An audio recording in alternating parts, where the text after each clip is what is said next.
Bonjour à tous et à toutes. Merci Émilie, merci Sylvain, merci Marc donc de nous avoir sollicité pour cette conférence d'ouverture pour votre saison 2020, qui est effectivement une saison et une année un peu particulière, je dirais même un siècle un peu particulier. On vit une époque formidable. Par quoi commencer? Je vous avoue que je suis un petit peu brouillon aujourd'hui parce que je suis arrivée à 1h30 du matin. Je suis un petit peu fatiguée, mais il suffit de ne pas le dire pour ne pas le sentir. Et c'est une bonne introduction sur cette conférence sur le nouveau monde, parce que pour moi, le nouveau monde veut dire une nouvelle information, puisque le monde n'est qu'une manifestation, une matérialisation de l'information. Alors, ce n'est qu'un début, bien sûr. Et pour illustrer cet adage, j'ai pris 2 photos. Donc, c'est dommage que ce ne soit pas bien contrasté. Vous avez des tournesols, n'est-ce pas? Donc, ici, vous voyez 2 tournesols. Il y en a un 3e et d'autres dans la même lignée, qui sont un petit peu solitaires sur leur tige. Et ici, vous avez un tournesol. Alors, on ne voit pas la tige, mais il n'y en a qu'une seule. Il y a une tige avec 1, 2, 3, 4, 5, il y a 7 fleurs. Et ce sont les mêmes graines que j'ai plantées. Donc, au dojo, pour celles qui connaissent le dojo. Après, je me présenterai. Pour l'instant, je suis un petit peu dans le graphisme et la picturisation de l'information. Donc, j'ai planté les mêmes graines. Et ce tournesol-là, à un moment donné, j'en avais planté trop, donc ils étaient un petit peu serrés. Et donc, j'ai déplanté un tournesol qui avait à peu près cette taille-là, pour l'offrir à un ami pour son anniversaire. Donc, cet ami a accueilli ce tournesol. J'avais même mis un petit papillon dans le pot. Et il l'a planté chez lui, dans son jardin, qu'il travaille depuis 30 ans, qu'il aime de tout son cœur, qu'il respecte. Il respecte la terre, il est généreux avec la terre et elle est généreuse avec lui en retour. Et ce tournesol, issu des mêmes graines, a donc décidé, parce que c'est vraiment ce qu'il faut comprendre, décidé de se développer, de s'épanouir, de se déployer en offrande à cet ami qui l'avait reçu en offrande lui-même. Donc, certains diraient oui, mais ils n'ont pas le même ADN. Non, non, c'est la même graine, c'est la même origine, mais les végétaux ont cette capacité de transformer leur génotype en syntonie avec leur environnement. Alors, les botanistes appellent ça l'adaptabilité. Il y a un tas de termes comme ça en botanique. Mais en fait, ça veut dire quoi? Ça veut dire que les végétaux ont vraiment la capacité de mémoriser une information et de répondre à cette information de façon créatrice ou créative. Voilà, donc ça, c'était une petite introduction pour présenter mes tournesols. Alors, s'il y a quelque chose qui vous choque, n'hésitez surtout pas à m'arrêter, à poser des questions. Il y aura un débat à la suite. Mais moi, j'aime bien aussi qu'il y ait un dialogue pendant la conférence pour que vous ne soyez pas un petit peu comme des végétaux à juste absorber ce que j'ai à dire, mais qu'il y ait vraiment un échange. Et c'est ça l'information. C'est cette capacité qu'on a à s'interconnecter. En permanence, on est interconnecté. Mais on l'oublie, on se coupe les uns des autres. Alors, cette crise du Covid nous l'a ô combien rappelé, nous l'a ô combien imposé, surtout parce qu'on a subi ces événements. Mais sommes-nous obligés de subir ces événements? Sommes-nous obligés d'arrêter de se faire la bise, de porter un masque, etc., etc. C'est un sujet que j'aborderai un petit peu à la fin parce que je n'ai pas envie qu'il nous alourdisse. Donc, mais c'est bien entendu le sujet principal de ce que j'ai envie de vous démontrer sur la naissance de ce nouveau monde. Parce que ce n'est absolument pas un hasard si ce virus apparaît aujourd'hui, ou il y a quelques mois. Ce n'est certainement pas un hasard si on nous confine, c'est encore moins un hasard si on nous demande de s'éloigner les uns des autres. C'est parce qu'aujourd'hui, les gens qui dirigent ce monde, nos élites, les sociétés secrètes, le nouvel ordre mondial, ont depuis longtemps la maîtrise de ce que j'appelle l'échange énergie-information. Ce que les Sibériens appellent la réalité énergo-informationnelle, hein, puisque nous avons travaillé avec des chamans sibériens. Et cette réalité-là, nous, on a tendance à l'oublier et les pouvoirs occultes font tout ce qu'ils peuvent pour qu'on l'oublie. Coucou Nine. Alors, comment vous démontrer tout ça? On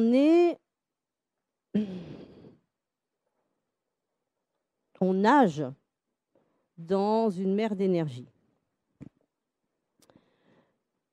que les Chinois ont symbolisé par ce signe que vous connaissez tous, le Tao. Sauf que le Tao,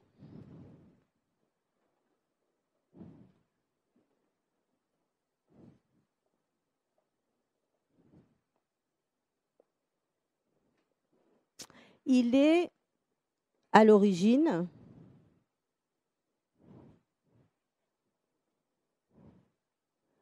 en harmonie.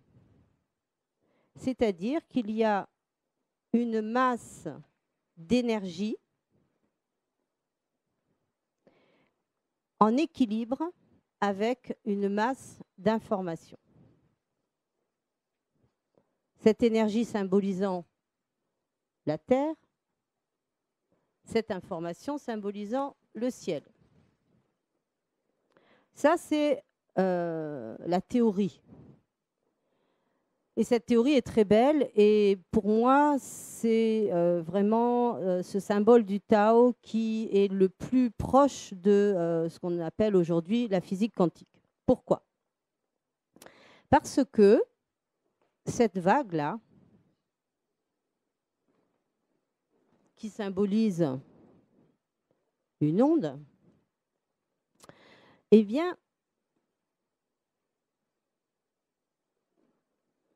que l'on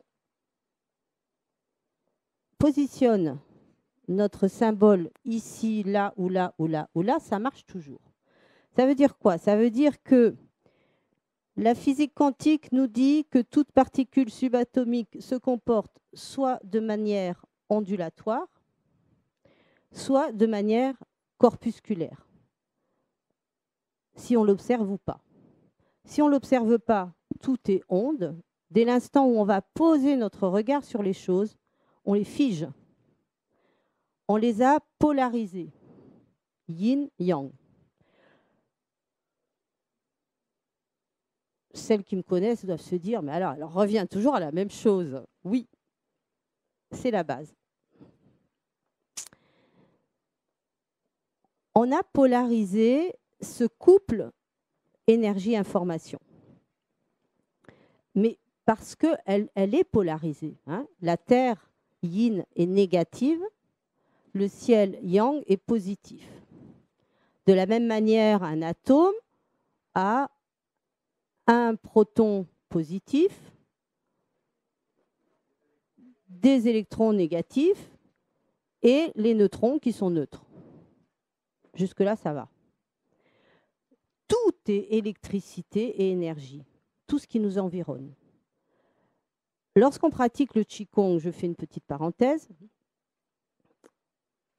les Chinois nous disent ce n'est pas l'homme qui fait le Qigong, c'est le Qigong qui fait l'homme.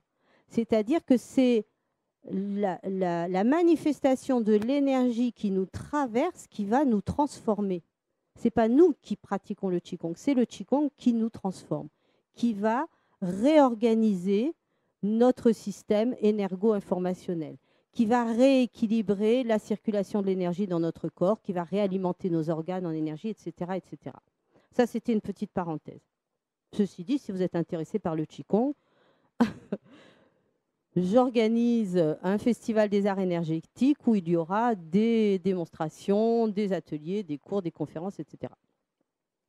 Donc, ce qui est intéressant dans ce concept, c'est que cette onde, cette vague d'énergie, eh bien, elle symbolise le mouvement. D'accord? Le mouvement.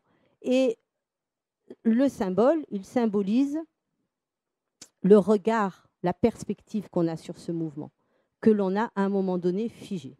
Bien. Mais selon qu'on positionne notre regard à un endroit ou à un autre, vous voyez bien que la proportion d'énergie ou d'information va varier. D'accord? C'est-à-dire que ça, c'est la théorie, mais je vais quand même aller un petit peu plus loin parce que ça, on va dire qu'on symbolise notre réalité, hein, notre univers connu, tangible, la terre, le ciel. Bon, on peut mettre des petits oiseaux, si vous voulez, dans le ciel et des petits arbres sur la terre, d'accord? Mais entre les deux, qu'est-ce qu'il y a? Il y a nous. D'accord? Il y a l'homme avec cette vague sur laquelle il surfe. Donc, la Terre, dans notre analogie avec l'homme, on va comparer la Terre à notre corps physique. D'accord? Ça, c'est important de le comprendre. Et on va comparer, non pas comparer, mais associer le ciel, l'information, le yang, à notre esprit. Bravo, ils suivent. Donc là, on a un complexe corps-esprit. D'accord? Maintenant, dites-moi, quelle est la différence entre le corps et l'esprit? Hein? C'est palpable. Le corps est palpable, l'esprit n'est pas palpable. Bon. Il y a d'autres suggestions? Je vais vous faire travailler un petit peu. Hein?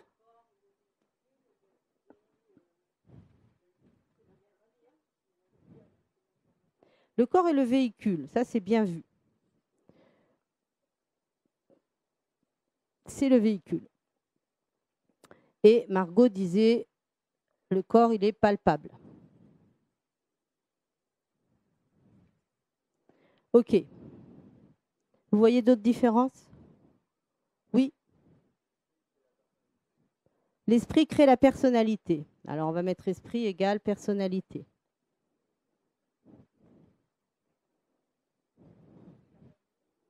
L'esprit, il n'a pas de limite, illimité. Alors, là, je te mets en relation avec le monsieur, vous débrouillez. Il n'y a pas de zen à personnalité? Si. Alors, la personnalité, on va l'associer plus ou moins à l'ego. Et l'esprit limité, on va l'associer, allez, je vous le donne en 1000, à l'âme. Ça vous va? Vous êtes d'accord? Bon, ça tombe bien parce qu'on ne veut pas de conflit. Hein. Alors, véhicule, voilà. Donc moi, je vous posais la question, quelle est la différence? Ben, c'est une différence de fréquence.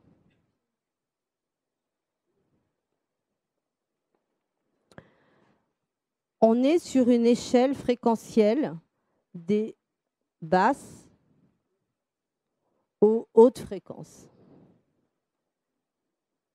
Ça va? Que l'on peut mesurer, il y a plusieurs méthodes de mesure. Hein. La plus connue, c'est l'échelle de Bovis. Vous connaissez Bovis?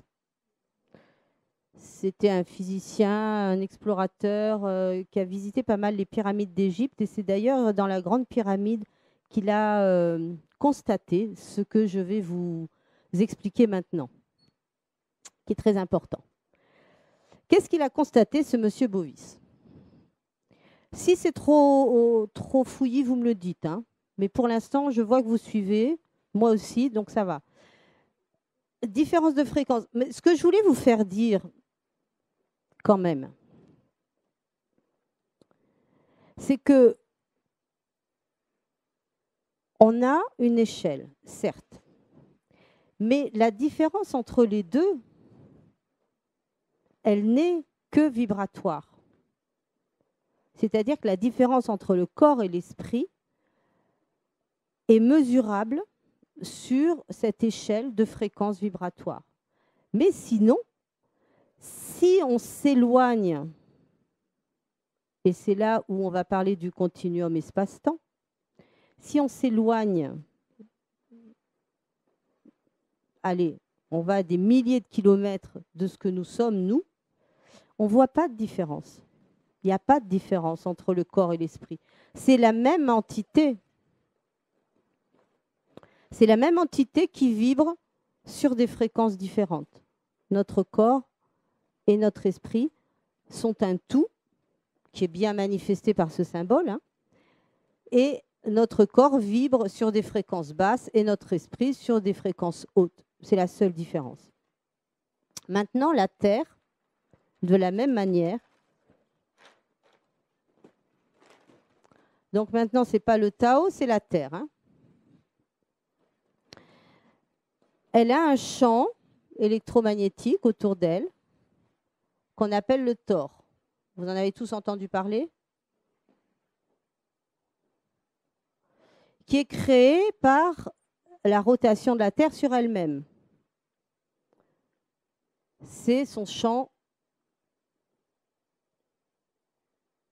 électromagnétique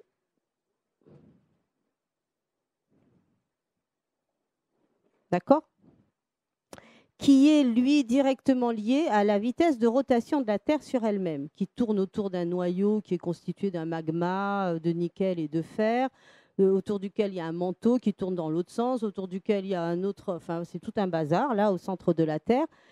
Quand ça s'énerve, ben, c'est des volcans qui font éruption, il y a de la lave qui sort, etc. Tout ça, c'est ce qui constitue cette enveloppe qui va dans la ionosphère à peu près à 80 km au-dessus de nos têtes, hein, et qui constitue son champ électromagnétique. Eh bien, on a constaté que depuis une soixantaine d'années, le rythme de rotation de la Terre diminue drastiquement, et en diminuant, son champ électromagnétique diminue aussi. Alors, si ce champ électromagnétique diminue, c'est ça qui va être intéressant, vous allez voir, de façon inversement proportionnelle, sa fréquence vibratoire va augmenter.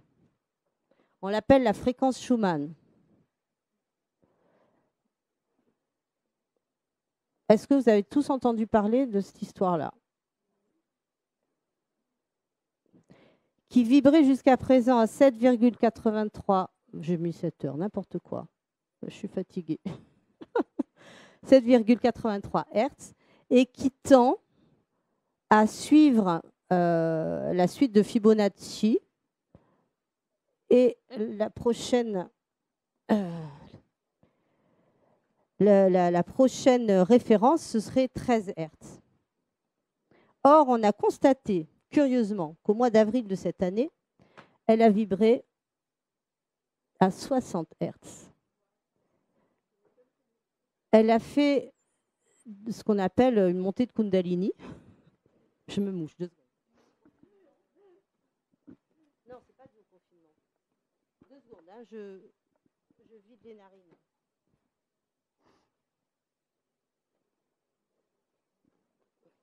Tout ça, c'était prédit par les civilisations anciennes, notamment les Indiens Hopis, les Mayas également. Ils ont appelé cette période la transition des âges. Donc, ça fait à peu près 26 000 ans qu'on attend cette période. Et on est en plein dedans. On est en plein dedans et croyez bien que les gens qui gouvernent cette planète le savent.